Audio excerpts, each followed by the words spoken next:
point, it's clear that every effort is being made from family and law enforcement to get Nancy home. But there were 4 things that stuck out to the former agent who spoke to me after he watched Savannah's message. I can break a little news on your program here that I spoke with a detective earlier today, and effective Monday, this investigation will essentially be moved to the task force entirely. Day 50 in the disappearance of Nancy Guthrie from her home in the Catalina Foothills neighborhood of Tucson, Arizona. 50 days. No arrest, no named suspect, no confirmed breakthrough in the case that has been made public. But over the past several days, 2 critical developments have surfaced that are beginning to reshape how investigators and analysts are looking at this case in ways that are more precise, more focused, and more urgent than anything we have seen so far. First, the Guthrie family ended weeks of silence with a carefully worded written statement, and for the first time since Nancy vanished, they directed their message straight at the Tucson community. Their wording was not emotional or random. It was deliberate, structured, and reviewed before release. Someone local holds the key to solving this case. That is not a broad appeal.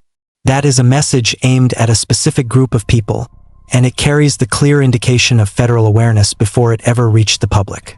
Second, a former detective and state trooper with decades of behavioral analysis experience publicly outlined a likely operational pattern behind the abduction. He did not speak in generalities. He described movement, direction, and a probable base of operations tied to a specific part of Tucson. South Tucson, identified not as a guess but as a conclusion drawn from geography, timing, and offender behavior. At the same time, federal investigators are actively examining a vacant property located directly next to Nancy's home, a location that may have been used as a staging ground in the weeks leading up to her disappearance. A neighbor who had previously moved away from that street has reportedly been seen returning after Nancy vanished, raising new questions about who had access to that area and when. And when you line up every date investigators have marked as significant in this case, January 11th, January 24th, and February 1st, a pattern begins to emerge that is difficult to ignore. Every one of those dates falls on a weekend, not randomly scattered across the calendar, not tied to weekdays, weekends every time. That pattern suggests structure. It suggests routine. It suggests someone whose availability is defined by a normal weekly schedule. The question now is whether the individual responsible is someone living an ordinary life in Tucson, working a regular job during the week, and using weekends to observe, plan, and ultimately carry out an operation that required patience and precision. Because if that pattern holds, then the person responsible may still be moving through the city unnoticed, blending into daily life, watching as this investigation unfolds from a distance that feels uncomfortably close. Let's examine each piece carefully because the full picture only becomes clear when everything is connected. Day 50 and the silence from the Guthrie family ended in a way that immediately signaled control, intention, and coordination at the highest level of this investigation. Not through a spontaneous interview, not through an emotional appearance on camera, but through a written statement that was structured, measured, and released through a local NBC affiliate in Tucson. In an active federal investigation, that choice matters. Statements like this are not simply expressions of grief or frustration. They are tools. They are crafted with precision, reviewed line by line, and aligned with investigative strategy before they ever reach the public. Every word is placed with purpose. Every sentence carries weight beyond what appears on the surface. And at day 50, when the Guthrie family speaks in that format, it is not just communication. It is signaling. That is exactly how it was interpreted by experienced reporters who have been embedded in this case from the beginning. The language was not accidental. It was deliberate. And the most important line in that statement was not hidden. It was placed directly in front of the public. The belief that the answer to this case exists within Tucson and the surrounding southern Arizona community. That phrasing is not broad. It is not open-ended. It is specific. It narrows the field. It removes distance, points directly toward a local presence. Someone who belongs in that environment. Someone who does not stand out. Someone whose presence on those streets would not trigger suspicion because they are already part of the everyday pattern of that neighborhood. That changes how every previous detail is understood. Because from the earliest days of this investigation, there has been a consistent underlying belief within law enforcement that this was not random. Not a passing offender. Not someone traveling through. But someone who understood the area, who knew the layout, who had familiarity with the rhythms of that specific location. And now, at day 50, that belief is no longer confined to internal discussions. It has been placed into the public space deliberately. And then there is the timing detail that appeared alongside that message. The late evening of January 11th. Not just a date, but a specific window. A moment in time that aligns with what investigators believe may have been an earlier visit to the property. A visit that looked different from what happened on February 1st. Less prepared, less committed, more observational. The kind of visit that suggests someone testing conditions, gathering information, and deciding whether to proceed or wait. That distinction matters because it introduces sequence. It introduces planning. It introduces the idea that what happened on February 1st was not the beginning, but the execution of something that had already been in motion. And when that timeline is placed next to the confirmed or suspected activity dates, a pattern begins to take shape that is difficult to ignore. January 11th, January 24th, February 1st. Different weekends. Same behavioral window. That repetition is not random. It reflects structure. It reflects availability. It reflects a life that is organized around a weekly cycle. Someone who operates differently on weekends than they do during the week. Someone whose movements during weekdays are likely constrained, observed, or predictable, and whose freedom to act emerges in those specific windows. That is not the profile of someone disconnected from society. It is the opposite. It is someone embedded within it. Someone with routine. Someone with obligations. Someone whose normal life provides cover precisely because it appears normal. And that raises a critical question that investigators are now examining more directly than before. Whether the person responsible is living inside that structure right now. Moving through the same city. Following the same routines. Returning to work, interacting with others, maintaining appearances, while carrying knowledge that no one around them is aware of. Because when behavior follows a pattern like this, it does not exist in isolation. Connects to everything else.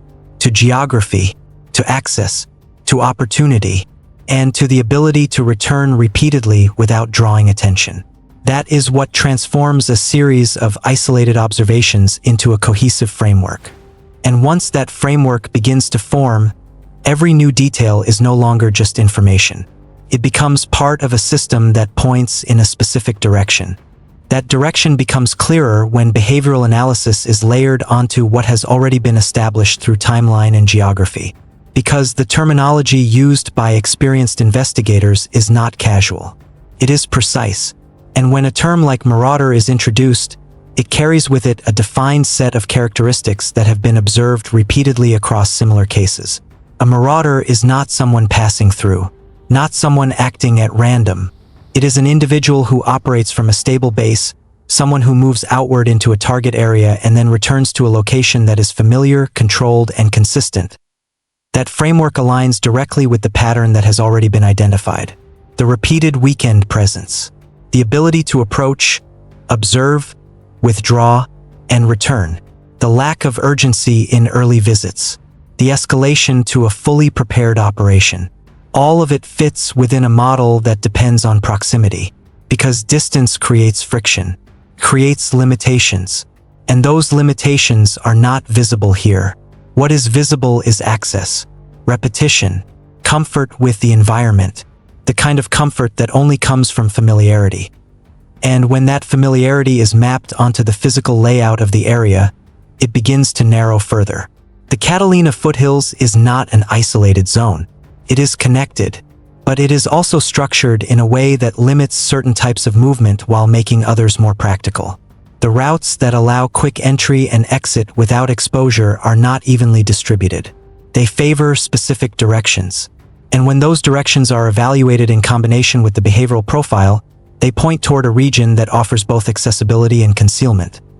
That is where the focus begins to shift toward the surrounding areas that provide that balance. Locations that are close enough to allow repeated visits without effort, but far enough to maintain separation from the immediate scene.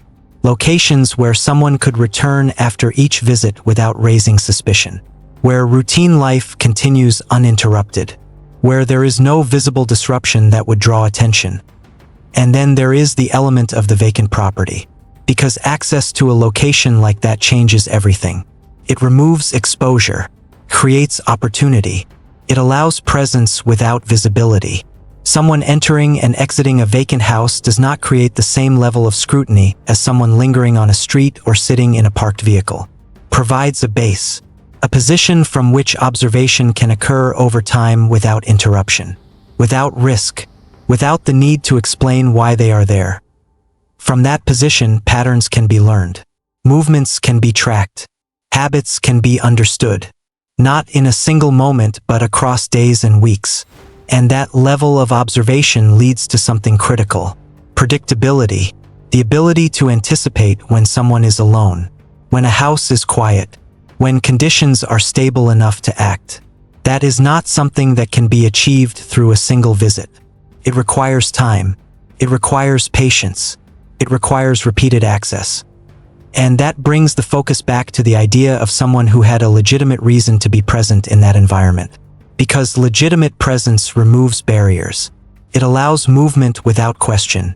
It allows observation without concern. And in a residential area, there are specific roles that provide exactly that kind of access. Roles that involve routine entry into neighborhoods. Roles that involve visibility that becomes normal over time. Roles that do not trigger suspicion because they are expected. Construction is one of those roles. Daily presence. Recognizable patterns. Vehicles that belong. Individuals who become familiar faces without ever being known. That type of access creates a unique advantage because it blends surveillance into normal activity. It allows someone to gather information without appearing to do so, to observe without being observed. And when that possibility is introduced into the investigation, it expands the scope in a very specific way. It shifts focus toward individuals who may not otherwise stand out. Individuals who were present but unnoticed. Individuals whose access was routine and therefore unremarkable, but whose presence, when viewed through this framework, becomes significant. Because when all of these elements are combined, pattern, behavior, geography, access, they do not point in multiple directions. They converge. And that convergence is what begins to transform a complex investigation into something more defined. Not solved, not complete, but moving with increasing clarity toward a smaller and more specific set of possibilities. And as that focus tightens, the role of forensic evidence becomes more central than ever. Because while patterns and behavior can guide direction, it is physical evidence that ultimately confirms identity. And in this case, that evidence exists. DNA recovered from inside the home, not belonging to the victim, not belonging to anyone with authorized access. A profile that is being actively processed using methods that have fundamentally changed how cases like this are resolved. Genetic genealogy is not theoretical. It is proven. It has been used to identify individuals who remained unknown for decades. And it operates in a way that does not rely on prior criminal records. It builds outward, connects through family lines. It uses partial matches to construct a network that gradually narrows until it reaches a point where identification becomes possible. That process is already underway. And when that process is combined with the local framework that investigators are working within, it becomes even more powerful. Because now, the pool of potential matches is not abstract. It is connected to a defined geographic area, to individuals who were present, to people who had access. Every name that is being collected, every individual who can be placed within that environment during the relevant time frame becomes a potential point of comparison. That changes the scale of the investigation.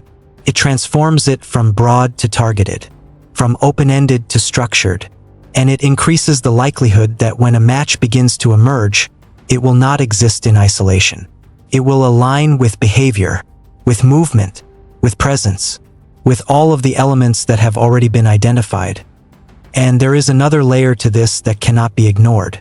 The tendency for individuals in cases like this to remain connected to the scene in subtle ways. Not always physically present, but engaged, watching, following developments, monitoring how the investigation evolves. That behavior has been documented repeatedly. It is not speculation. It is pattern. And it introduces the possibility that the person responsible is not distant from what is happening now, but aware of it, possibly closer than expected. Because maintaining normalcy after an event like this is part of the pattern as well.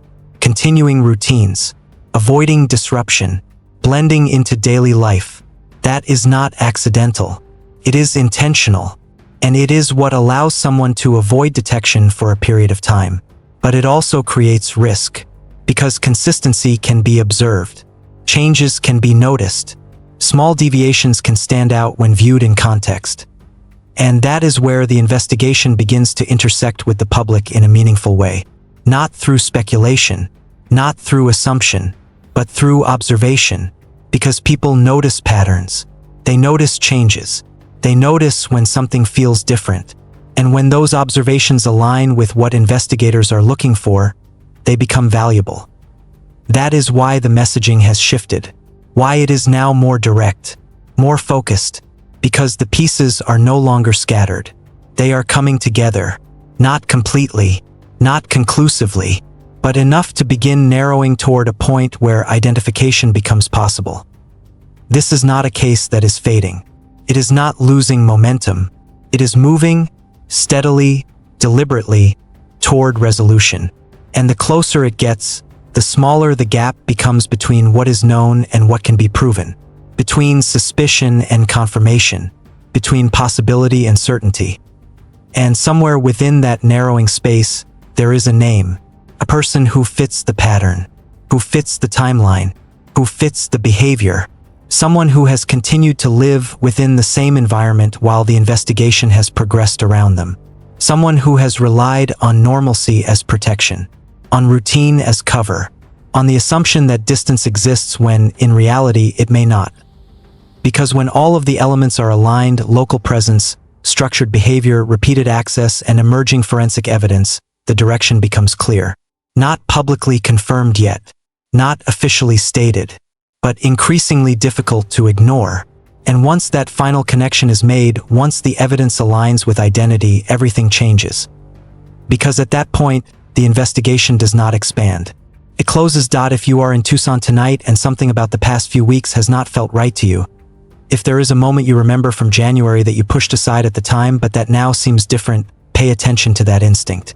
If you saw a vehicle that did not belong on your street late at night, if you noticed someone walking past the same house more than once without a clear reason, if you worked or lived near the Catalina foothills and observed anything that felt out of place but not urgent enough to report, then this is the moment to come forward.